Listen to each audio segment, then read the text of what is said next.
So yun ang totoong nangyari. Hindi nila mapagkailayan ang daming tao sa meeting.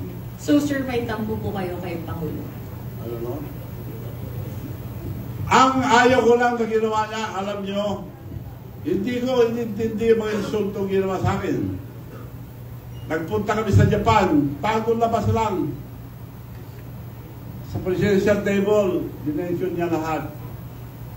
Si Sandro, Dad, Manong Chavit is here. Ginanon niya, oh. Hindi niya ako pinansin. Ang mga overseas workers, bastos naman ang presidente niya, sabi niya. Oh, nagtampo ba ako? Hindi. Ayun siya sabi mo na pinapasok ko sa PCSO, director lang. Dahil chairman ng PCSO yung kapatid ko noon. Anak niya yon, director lang.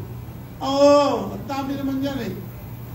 Sabi naman ni Special Assistant to the President, Lagdameo, sigurado na yan, Manong. Sinabi na ng Presidente, sigurado na yan. Isa-isa may na-appoint na director, umiiyak yung bata. Sigurado na yan, pag nakita, sigurado. Tapos, di na sumasagot, yung sekretary niya. Nagkita kami, yung sekretary niya, tinakpan na yung mata. Wala naman tinupad. Nagalit pa ako, hindi. Direktor lang. Ang laking naitulong ko sa kanya, hindi siya presidente, kundi dahil sa akin. Bakit ako galit? Bakit ako nainis sa kanya ngayon?